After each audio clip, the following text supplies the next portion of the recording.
Vous en avez marre de crier sur vos enfants? D'avoir l'impression de ne pas être respecté?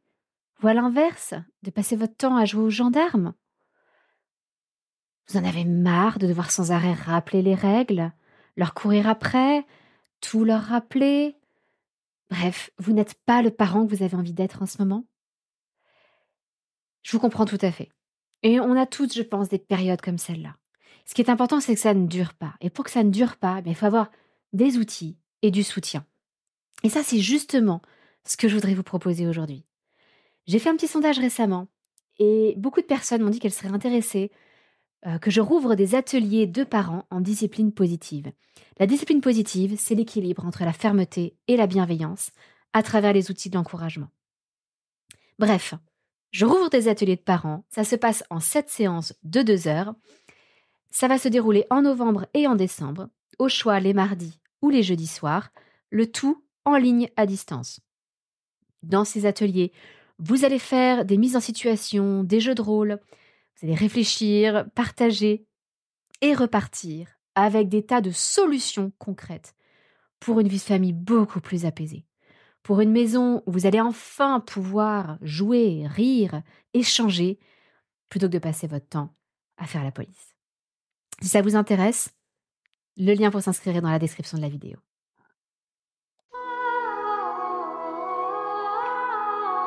Bienvenue sur le podcast des Montessori 7, Montessori à la maison. Je suis Anne-Laure Schneider, formatrice Montessori et maman de 5 enfants instruits en famille.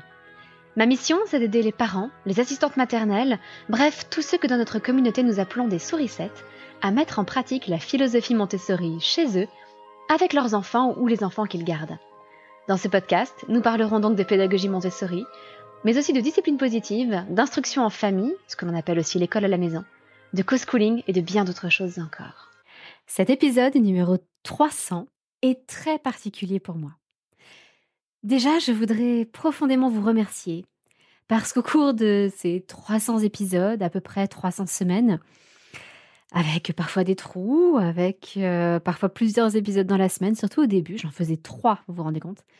Une capsule parentalité, une capsule Montessori et un épisode un peu plus long. Aujourd'hui, on est vraiment sur 1 par semaine. Et bien, tout au long de ces 300 épisodes, vous m'avez fait plein de retours, tellement chaleureux, tellement formidables, que vraiment, je vous dis un grand, grand merci parce que ce sont vos encouragements qui me donnent l'envie de continuer semaine après semaine. Et rassurez-vous, j'ai encore des centaines d'idées d'épisodes.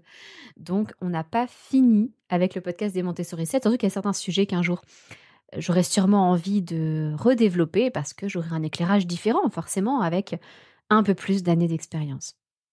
Et donc, j'ai attendu cet épisode au chiffre symbolique, au nombre symbolique de 300, pour vous annoncer une grande nouvelle pour notre famille. Il se trouve que nous attendons un nouvel enfant, notre 6e enfant, et c'est un petit garçon. Alors, c'est évidemment une grande joie. Mais pour ceux qui savent déjà que notre 5e enfant, Étienne, est malheureusement décédé en 2023, vous comprendrez sans doute que le fait qu'il s'agisse d'un garçon est aussi très remuant. Donc c'est une grossesse très, très ambiguë par certains aspects et qui nous révèle évidemment encore bien des surprises. J'attends le jour de l'accouchement avec impatience. Je suis enceinte de bientôt 6 mois. L'accouchement est prévu autour de mi-février. Et donc, bien sûr, vous serez tenus au courant au moment de la naissance de ce nouveau petit bout de chou.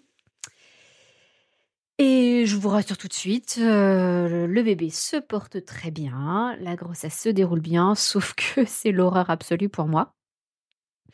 Chaque grossesse est de pire en pire, en fait. Et là, j'ai des problèmes d'acidité, de reflux qui sont absolument atroces. Des douleurs où ça me tire sur le ventre alors que j'en suis même pas encore au 3e trimestre. Et malgré plusieurs traitements médicamenteux, rien n'y fait. Donc moi qui espérais une grossesse où je pourrais enfin profiter du Cariban pour ne plus avoir de nausées, eh bien comme mes nausées sont dues au reflux, malgré, pour ceux qui connaissent, un inhibiteur de la pompe à protons et du Gaviscon, et évidemment toutes les précautions d'hygiène qui peuvent s'appliquer, comme le fait d'espacer les repas, Je ne mange plus de tomates, quasiment plus d'oignons. L'ail, c'était atroce. J'évite ce qui est épicé, j'évite, une trop grande quantité, par exemple, de liquide en même temps. Enfin, bref. Donc j'essaie de boire plus en dehors des repas que pendant les repas. Tout ce qu'il est possible de faire. Par rapport à l'acidité, par exemple, le jus de citron, j'évite totalement parce que ça me rend terriblement malade. Contrairement à ce qu'on lit parfois sur internet où il faudrait prendre du jus de citron pour l'acidité. Bref, moi, je suis pas au top, mais le bébé, lui, va bien. Donc il y a plus qu'à serrer les dents pour encore un peu plus de 3 mois. Et en même temps, cette grossesse qui se passe bien, quelque part, elle est un petit peu teintée d'inquiétude aussi, par rapport à l'écart d'âge que nous allons avoir entre notre dernière actuelle, qui a 8 ans, et ce petit bébé. Donc il y aura 8 ans et demi entre les deux, ce que nous n'avons jamais eu comme écart. Et donc c'est un petit peu, voilà, au-delà de cette annonce qui aurait pris seulement quelques minutes, eh bien, j'ai envie de discuter dans cet épisode de l'écart d'âge entre les enfants et surtout de la question de savoir s'il y aurait un écart d'âge idéal et de ce qu'implique tel ou tel écart d'âge entre 2 enfants. Parce que je sais que beaucoup de parents se posent la question après leur premier enfant, lorsqu'ils en veulent un deuxième, se dire: «Bah, quel serait le moment idéal pour essayer?» Évidemment, c'est quelque chose qu'on ne contrôle pas. Parfois, un enfant tarde à venir, et donc l'écart d'âge augmente. Mais souvent, on a quand même envie de savoir l'écart d'âge minimum, qui serait l'idéal pour sa famille. Alors il existe quelques études scientifiques, assez limitées, je dois dire. Je vous partage quand même rapidement leurs conclusions, mais vous allez voir que c'est un petit peu faible. Une observation, c'est que lorsque l'écart est plus grand entre les enfants, il y a de meilleures compétences académiques, surtout pour les plus jeunes. Ce sont ceux qui en bénéficient le plus. C'est un petit peu logique, parce qu'on peut se dire que quand il y a 2 enfants rapprochés, bah, souvent au niveau scolaire, on privilégie l'aîné. Inconsciemment, hein, mais l'aîné étant dans une classe un petit peu plus élevée, eh bien, on lui consacre un peu plus de temps. Et le deuxième risque de se retrouver un petit peu lésé.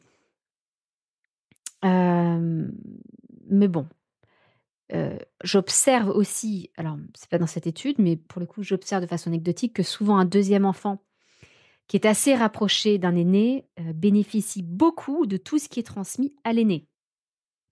Par exemple en termes de langage, tout ce qu'on va faire pour l'aîné, souvent on va le faire en même temps pour le deuxième. Donc on met le deuxième dans des situations, pour plus grand que son âge et on le tire un petit peu vers le haut aussi au niveau académique. Autre résultat d'étude, pas très rassurant, c'est lorsque l'intervalle est très court, moins d'1 an et demi, il y a un risque de divorce qui est malheureusement beaucoup plus important. À moins d'1 an et demi d'écart, il y a entre 24 et 49 de risque de plus de divorce que lorsque l'écart est de plus de 4 ans. Alors bon, il faut bien se dire que 1 an et demi, ça veut dire qu'on est tombé enceinte, à 9 mois à peu près. Donc effectivement, ça laisse pas beaucoup de temps entre les 2 enfants. Et puis si l'intervalle est encore plus court, à savoir moins de 15 mois, donc ça veut dire que si on est tombé enceinte à 4 mois de postpartum, il faut savoir, qu'il y a plus de mortalité post-néonatale, donc après la période vraiment néonatale et que l'enfant, dispose de moins de ressources parentales, ce qui est logique, hein. 2 enfants de moins de 15 mois, enfin écartés de moins de 15 mois, c'est quand même très, très dur à vivre et je pense qu'il y a pas besoin de le préciser, mais évidemment, pour la mère, enchaîner 2 grossesses espacées de seulement 4 mois, c'est pardon, je vous dis une énorme bêtise, de moins de 6 mois, parce que 15 mois, ça fait 6 mois de postpartum quand on tombe enceinte. Donc 2 grossesses espacées de moins de 6 mois, ça épuise absolument l'organisme, et donc évidemment pour l'organisme de la mère, ça n'est pas très bon non plus. Donc on a ces études qui nous confirment quand même qu'un écart trop petit n'est pas l'idéal. Bon maintenant, un bébé arrive quand il arrive, hein. Et puis, ce qui est très, très compliqué à étudier, même s'il y a eu des tentatives, c'est le niveau de complicité entre les enfants et c'est souvent ce que les parents se demandent.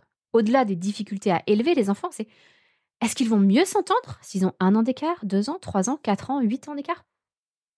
Et nous, par exemple, c'est ce qui nous tracasse un petit peu. Est-ce que, notre dernier enfant va se sentir accepté, va se sentir faire partie de la fratrie ou pas. Et évidemment, c'est très très compliqué à étudier, déjà parce que il faut déterminer à quel moment de la vie on va étudier ce sentiment de complicité. On peut être très complice avec un frère ou une sœur quand on a 4 ans, quand on a 12 ans, quand on a 30 ans. C'est très différent. Donc on a parfois des études qui ont été réalisées à l'âge adulte pour étudier la complicité entre les enfants, mais ça n'est pas forcément la première interrogation des parents. Souvent, les parents ont envie de se dire, mais qu'ils seront avec nous, pendant que nous les élèverons, est-ce que ces deux enfants qui se suivent vont bien s'entendre entre eux? Et là, c'est d'autant plus compliqué aussi que ça dépend non seulement de l'écart, mais aussi de l'ordre de naissance entre les enfants. Est-ce que le premier est un aîné ou est-ce qu'on est déjà au deuxième ou au troisième enfant? Du sexe des enfants, est-ce que ce sont 2 garçons, 2 filles, un garçon, une fille? Ça va pas forcément être la même chose. Ça va dépendre aussi du statut socio-économique des parents, de s'ils travaillent, s'ils ne travaillent pas, s'ils ont de l'aide à la maison, pas d'aide à la maison. Il y a tellement de facteurs qui rentrent en ligne de compte que, il est compliqué de faire des études scientifiques, donc on est un petit peu obligé de se rabattre sur des expériences anecdotiques. Mais donc, il n'y a pas de problème, moi j'ai envie de vous partager ça aujourd'hui, notre expérience. On a quand même une famille nombreuse, donc on a plein d'exemples d'écart entre les âges. Et je trouverais ça d'autant plus intéressant si vous aussi, vous participiez à cette conversation. Parce que je suis convaincue que ça intéresserait plein d'autres parents qui se posent la question d'un nouvel enfant ou de mamans qui sont enceintes et qui peut-être s'inquiètent des relations entre un premier enfant et cet enfant à naître. Donc n'hésitez pas, on a fait une publication sur le terrier des Montessori 7, notre groupe sur Facebook. Donc n'hésitez pas à rejoindre la conversation. Et puis, on a aussi une publication sur Instagram qui annonce cet épisode de podcast. Et donc, vous pouvez aller là aussi pour commenter si vous préférez Instagram. Le lien à la fois vers la publication sur Facebook, sur le terrier, donc qui est notre communauté privée gratuite. C'est accessible à tous, mais simplement c'est comment dire, c'est un groupe, voilà, ce n'est pas une page sur Facebook. Donc le lien vers cette publication sur le terrier et le lien vers la publication Instagram sont dans la biographie. Et avant de vous parler de notre famille actuelle, j'avais envie de remonter un petit peu en arrière parce que mon cas est assez particulier. Je suis la dernière de 3 enfants, avec un aîné qui a 17 ans de plus que moi et une cadette qui a 14 ans de plus que moi. Quand j'étais petite, je les voyais un petit peu comme un deuxième papa et une deuxième maman. Mais il y a une anecdote que je trouve assez révélatrice. Lorsque j'étais petite, je sais plus si je pense que j'étais en primaire, début de primaire, on avait appris à l'école ce qu'étaient les aînés, etc., et les enfants uniques. Et la maîtresse avait demandé aux élèves de lever la main s'ils étaient enfants uniques. Et devinez qui a levé la main? Eh bien moi. Pourtant, j'avais bien compris, en théorie, ce que c'était que cette notion d'enfant unique. Mais je pense que je me sentais réellement enfant unique parce que c'est vrai que je n'avais pas d'enfant proche de mon âge pour jouer avec moi à la maison et j'ai beaucoup, beaucoup joué seule. Et c'est vrai que mon expérience a beaucoup été celle d'une enfant unique. Et c'est vrai qu'aujourd'hui encore, ce grand écart d'âge entre mon frère et ma sœur d'un côté et moi de l'autre, ça crée une certaine distance. Il faut se dire qu'il y a presque une génération d'écart, en particulier avec mon frère, 17 ans, vous vous rendez compte. Il y a plus d'écart entre mon frère et moi qu'entre son aîné et moi. Donc, vous voyez, ça crée des liens un peu particuliers.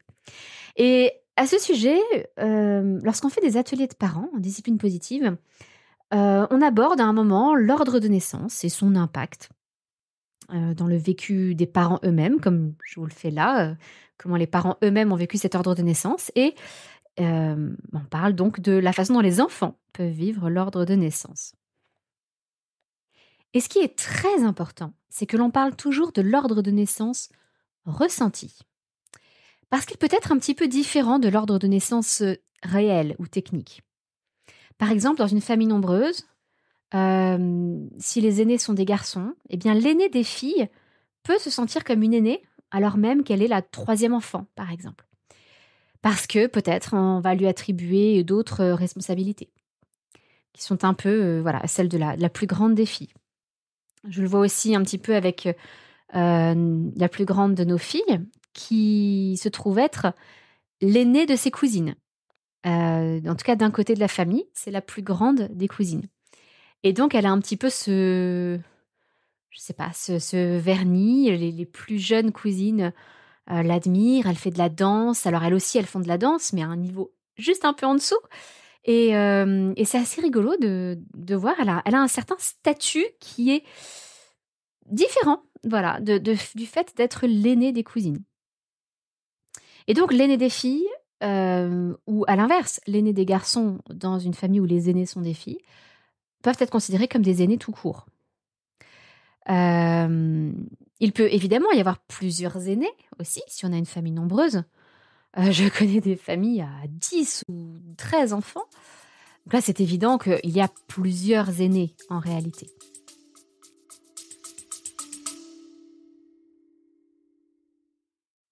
Je vous invite à une petite parenthèse dans notre épisode. Est-ce que vous savez, l'une des plus grandes joies de mon métier, c'est de recevoir des messages comme celui-ci. Anne-Laure, merci du fond du cœur. Tu es formidable et ça donne envie d'y arriver. Nous avons tout apprécié, en particulier les recherches de solutions, car c'est concret. Que c'est génial de pouvoir partager avec d'autres parents sur des cas concrets de nos vies réelles. Que ça permet d'avoir de vraies solutions pour nos vrais problèmes. Et d'autre part, on se rend compte qu'on n'est pas seul. Voilà, des messages comme celui-là, franchement, ils me redonnent la pêche pour des semaines et des semaines. Et ce n'est que l'un des très nombreux témoignages que j'ai reçus sur les ateliers de parents en discipline positive que je propose régulièrement. Et justement, comme je vous l'ai dit en introduction de cet épisode, j'en rouvre 2 en novembre et en décembre, l'un le mardi soir, l'autre le jeudi soir, les 2 en ligne de 20h30 à 22h30 via Zoom. Ces ateliers, ils ont changé la vie de beaucoup de familles, y compris des gens qui n'étaient pas forcément très motivés au départ. Vous retrouverez sur le lien pour vous inscrire aux ateliers d'épée de discipline positive, donc, plein de témoignages de parents qui les ont suivis, y compris, par exemple, d'un papa qui dit clairement qu'au départ, il n'en voyait pas du tout l'intérêt, mais qu'au final, il a découvert des outils concrets, qu'il a appris à mieux comprendre les objectifs cachés de l'enfant et que ça lui a beaucoup apporté, au point que maintenant, il est prêt à suivre des ateliers complémentaires derrière. Parce que, oui, petite précision, ça ne coûte pas plus cher de s'inscrire en couple ou seul. C'est exactement le même tarif, parce que l'objectif, c'est que s'il y a l'un des membres du couple qui ne peut assister qu'à 1 ou 2 séances, que ça ne l'arrête pas. Les 2 membres du couple sont absolument les bienvenus.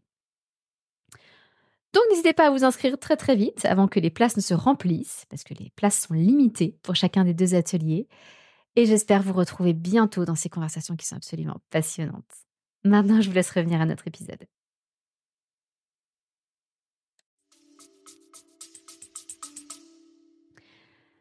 D'une autre façon, un petit peu comme moi, s'il y a un grand écart entre 2 enfants, on peut se dire qu'on a vécu un petit peu en enfant unique ou en petit dernier avant d'avoir un autre frère ou une sœur.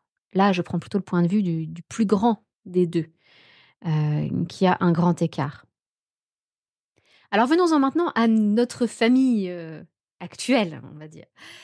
Jusqu'ici, nous avons eu des enfants plutôt rapprochés, avec des écarts de 20 mois, 3 ans, 2 ans et demi et 2 ans. Alors, je vais revenir un petit peu plus en détail. Nos 2 aînés ont donc 20 mois d'écart. 20 mois d'écart, ça signifie que c'était assez dur lorsque j'étais enceinte de la deuxième et que l'aîné avait autour de 18 mois. Même déjà un petit peu avant, quand il avait 16 mois, j'étais déjà pas mal enceinte. En plus, c'est une période où mon mari était souvent absent. À l'époque, il était officier de marine, il était très souvent parti en mer. Et donc, imaginez, quand on est enceinte, qu'on a un gros ventre, quand le grand veut être porté, même s'il marche. Ça pouvait être assez difficile physiquement, tout simplement. Je me rappelle avoir été sur le point de pleurer dans la rue parce que mon grand s'asseyait par terre, il voulait absolument être porté et que physiquement, c'était difficile pour moi. Donc si en plus il fallait que je remonte des courses jusqu'à notre étage, etc., ça devenait vraiment très très dur.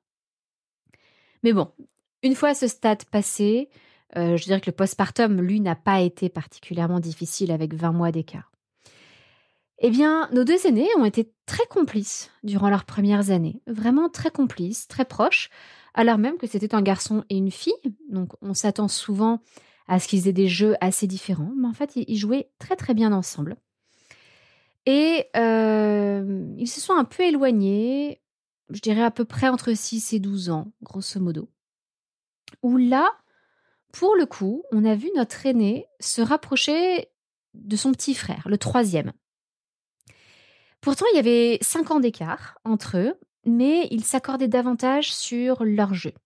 En particulier, ils étaient tous les 2 fans de jeux de société, donc même s'il y avait un écart d'âge, hem, ils ont assez rapidement pu fonctionner comme ça et puis ils jouaient aux voitures, ils jouaient voilà, à plein de choses différentes, là où ma fille préférait passer beaucoup de temps à lire. C'était, une de ses passions. Donc nos 2 aînés se sont un petit peu éloignés vers 6-12 ans. Et à l'adolescence, ils se sont énormément rapprochés et aujourd'hui, ils sont de nouveau très complices à 15 ans et 13 ans. Alors, quand je dis entre 6 et 12 ans, je dirais que c'est l'âge de mon aîné. Il a commencé à y avoir une petite séparation, ou disons entre 7 et 12 ans pour mon aîné. Et donc, oui, ça fait déjà plusieurs années qu'ils sont très complices parce qu'ils partagent un peu le même sens de l'humour, ils ont une relation très affectueuse, mais aussi très taquine avec nous. Et du coup, ils se rejoignent là-dessus. Hem, Par exemple, ils vont, se taper dans la main, quand il y en a un qui fait une bonne blague à ses parents. Et c'est voilà, c'est une dynamique que je trouve très chouette à observer et j'espère qu'ils garderont cette complicité à l'âge adulte. Alors ensuite, entre notre deuxième et notre troisième, pardon, il y a 3 ans d'écart et c'est vrai que je n'observe pas du tout la même complicité. Heu, que j'observe même peu de complicité entre ces 2 enfants. Alors il faut dire que notre troisième, du coup, Stanislas est l'enfant du milieu, ce qui souvent, voilà, crée une certaine difficulté à trouver sa place dans une fratrie.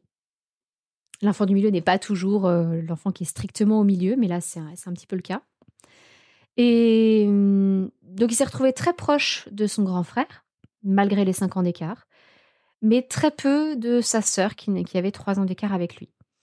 Donc je pense que l'écart était déjà un peu important et que derrière, il se trouve qu'en plus, il n'avait pas les mêmes centres d'intérêt. Alors peut-être que quand il vient de rentrer au collège, là où notre aîné est rentré au lycée et la deuxième est en troisième. Donc peut-être qu'en grandissant un petit peu, en étant au collège, peut-être qu'il va se rapprocher de sa sœur. Je ne sais pas. Nous verrons bien. C'est encore en cours d'exploration. Et puis, entre Stanislas et la suivante, il y a un peu plus de 2 ans et demi d'écart. Là encore, j'observe pas vraiment la même complicité. Je veux dire qu'ils ont commencé à jouer un peu plus ensemble au moment où les 2 grands ont été pris par le collège, que ce soit, scolarisés pour la deuxième ou en IEF pour le plus grand. Parce que même en IEF, bah, du coup, notre grand travaillait l'après-midi et Stanislas et Aliénor, eux, se retrouvaient à jouer l'après-midi. Et donc, par ennui, ils se sont retrouvés à jouer davantage ensemble. Mais la relation est souvent un peu conflictuelle et pas toujours évidente. Ce qui est assez, intriguant, je dirais. Et puis, entre, Aliénor et son petit frère, alors qui est malheureusement décédé à l'âge de 3 ans et demi, comme je vous le disais au tout début de ce podcast, il y avait 2 ans d'écart.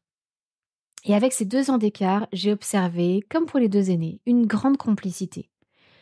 Encore une fois, malgré la différence de sexe entre les 2. Encore une fois, ils réussissaient à partager des mêmes jeux. Ils faisaient beaucoup de choses ensemble. Alors évidemment, Étienne était souvent entraîné par sa grande sœur parce qu'il était encore jeune.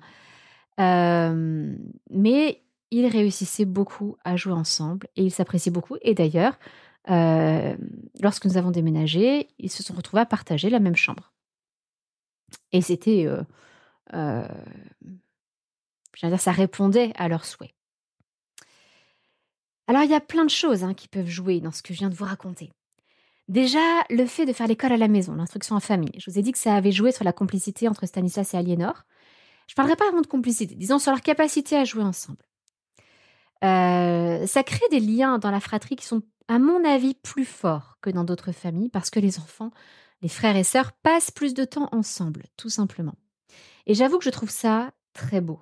C'est quelque chose que je mettrais dans la colonne avantage de l'instruction en famille. Je trouve ça très beau de développer de beaux liens de famille en espérant que ces liens perdurent au-delà de la scolarisation, si un jour ils sont scolarisés, et puis au moment du passage à l'âge adulte encore. Donc l'instruction en famille, c'est quelque chose qui joue, clairement. Le fait d'avoir des garçons ou des filles. Alors il y a tout le poids de la société, hein, évidemment, et puis n'empêche qu'il y a des différences aussi quand ils grandissent. La puberté ne se fait pas au même moment pour les garçons ou les filles, il y a une différence de maturité aussi qui peut intervenir. L'organisme masculin et féminin ne se développe pas au même rythme, de la même façon, passé un certain âge. Donc ça peut jouer. Bien évidemment, les centres d'intérêt vont jouer, très clairement. Si on partage les mêmes centres d'intérêt, on va naturellement se retrouver plus complices. Et il peut aussi y avoir le tempérament, plutôt introverti ou extraverti. C'est le cas, par exemple, justement, de notre deuxième, qui est plutôt introvertie, qui aime bien passer du temps un peu toute seule, dans son coin. Elle, ça ne la dérange pas de passer 2 heures dans sa chambre à lire. Alors, tous nos enfants aiment lire, hein, mais ça ne la dérangera pas d'être toute seule, là où les autres préféreront souvent se mettre à lire dans des espaces communs. Alors, ça ne veut pas dire qu'ils sont totalement extravertis pour autant, hein, ils prennent aussi beaucoup de plaisir à être à la compagnie d'une seule autre personne plutôt que des grands groupes. Mais voilà, évidemment, entre des enfants introvertis et extravertis, la complicité ne sera pas la même. Et il y a sans doute bien d'autres facteurs qui peuvent jouer encore. Je pense à des familles où il y a un enfant qui est très souvent malade ou qui a une maladie au long cours, qui passe peut-être beaucoup de temps à l'hôpital ou qui nécessite beaucoup de temps de la part des parents. Tout ça, ça va venir évidemment modifier les dynamiques entre frères et sœurs. Ça va parfois créer des jalousies, créer de la distance. Enfin, il peut y avoir plein de facteurs. Et donc, vous voyez à quel point c'est difficile à évaluer. Il n'empêche que si j'en crois simplement notre expérience à nous, l'idéal serait quand même quelque part autour de 2 ans d'écart. 20 mois, 2 ans d'écart. C'est là où on a observé vraiment les plus belles complicités dans notre famille, dans une situation qui était à peu près la même pour tous. C'est-à-dire que nous avons fait l'instruction en famille pour tous nos enfants. Et ils sont tous en alternance garçon-fille, garçon-fille, garçon. Sauf là, ce nouveau petit enfant qui est donc encore un garçon. Et voilà, évidemment, c'est purement anecdotique. Je serais très, très curieuse de lire vos retours à vous, votre expérience à vous, sur les écarts d'âge entre vos enfants. Mais dans tous les cas, voilà, je trouve que c'est amusant de se partager notre vision des choses et nos anecdotes autour de cette notion de l'écart d'âge. Et vous vous demandez peut-être comment nos enfants ont réagi à l'annonce de cette grossesse, sachant que l'écart minimal sera de 8 ans et demi entre ce nouveau petit bébé et Aliénor, donc, et qu'il sera de quasiment 16 ans avec notre aîné. Et vous remarquez que quasiment 16 ans, on n'est pas très loin de l'écart que moi-même j'avais avec mon frère de 17 ans. Sauf qu'il n'y avait pas autant d'enfants entre les deux. Alors, j'observe nos 2 aînés, qui ont donc 13 ans et 15 ans, qui sont très respectivement maternels et paternels, avec leurs plus jeunes neveux et nièces. Surtout les bébés, ils aiment bien les prendre dans les bras. Ils aiment bien être un peu des deuxième papa, deuxième maman, comme ça, ponctuels. Je pense qu'ils seraient pas prêts à être des vrais parents, heureusement. Et bon, tous nos enfants sont très, très heureux de cette grossesse. Mais j'imagine très bien nos 2 aînés un peu maternés, paternés, ce petit bout de chou à naître. Je les imagine vraiment très bien dans ce contexte-là. Alors, un petit danger sur lequel j'attire votre attention, parce que c'est quelque chose auquel on est très, très attentif, pour l'avoir malheureusement observé dans beaucoup de familles nombreuses. C'est le danger de la parentification des aînés. Souvent, et encore une fois, en particulier dans des familles nombreuses, donc où il peut y avoir plus naturellement un écart important entre les aînés et les derniers, et où les parents peuvent se retrouver un petit peu débordés par le nombre d'enfants. J'observe que les parents transforment un petit peu les aînés et surtout les filles en, en autres parents, en deuxième papa, deuxième maman. Alors quand c'est un ressenti de l'enfant, du tout petit, d'avoir comme un deuxième papa ou une deuxième maman, c'est très bien. Mais quand c'est quelque chose qu'on impose aux plus grands, là, ça ne va pas du tout. Par exemple, quand on demande, ou quand un jeune enfant a une espèce de petit papa ou de petite maman attitré, qui est, celui ou celle qui va changer ses couches, ou qui va lui donner à manger, qu'il y a quelque chose de régulier là-dedans, qu'on demande tout le temps de l'aide à nos aînés pour s'occuper des petits. Très vite, il peut y avoir quelque chose de malsain et je pense que c'est la meilleure façon malheureusement de décourager un attachement véritable entre les aînés et les plus jeunes, parce que tout se ferait sous le coup de l'obligation et non plus du plaisir et de l'amour, tout simplement. Alors que, je suis convaincue que nos aînés seront ravis de temps en temps de changer une couche pas trop puante, mais plutôt de donner à manger à leur petit frère ou de jouer avec lui, de lui raconter des histoires, de chanter avec lui. Mais pour nous, il est très important que cela vienne d'eux ou alors qu'on leur demande parfois service, mais de façon très ponctuelle. Hem, je sais pas, par exemple, parce qu'on a les mains pleines, de sacs de courses et qu'on leur demande de rentrer, de porter leur petit frère, jusqu'à la maison. Mais de ne surtout pas en faire quelque chose de régulier et d'habituel. Ça, je pense que c'est vraiment quelque chose de très, très dangereux, la parentification des plus grands. Et puis, concernant nos 2 autres enfants-là, qui attendent la naissance de ce petit bébé, il y a un peu plus de mystère. Notre fils de 10 ans, je pense qu'il ne sait pas lui-même comment il va réagir à l'arrivée de ce bébé.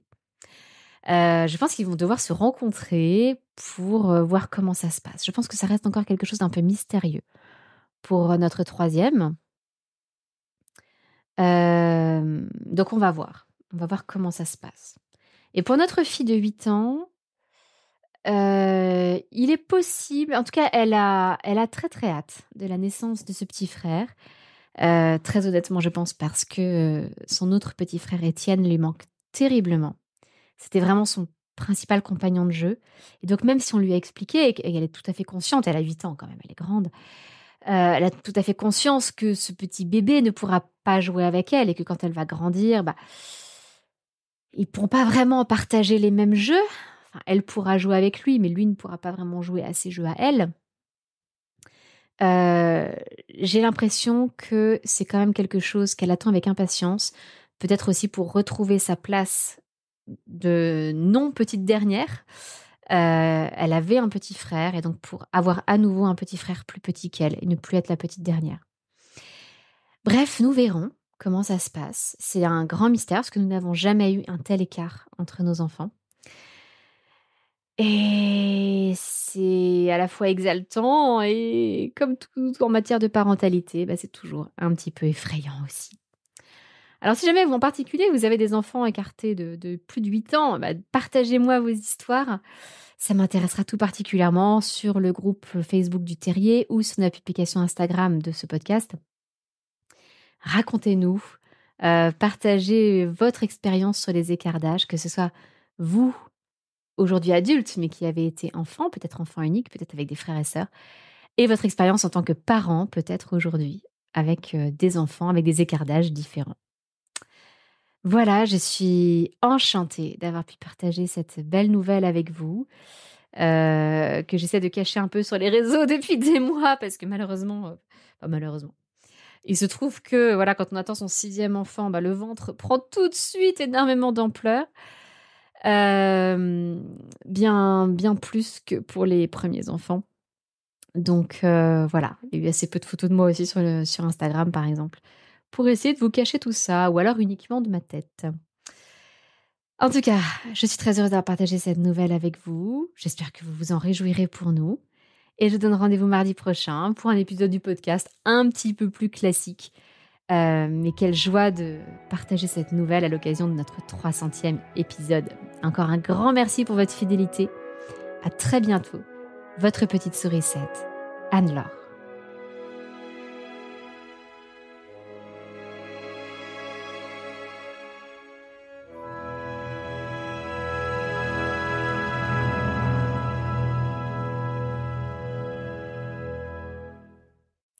Hé, psst! N'oubliez pas d'aller jeter un œil aux ateliers de parents en discipline positive que je propose pour novembre et décembre. Je le fais très rarement. Les derniers, c'était en mai 2024 et je ne sais pas quand est-ce que je pourrais en reproposer. Donc là, vraiment, vraiment, profitez-en. Et si vous avez des questions, surtout, n'hésitez pas à nous contacter. On pourra répondre à toutes vos interrogations, mais il y a déjà un certain nombre de réponses sur le site internet où vous pouvez vous inscrire, qui est dans les notes de cet épisode.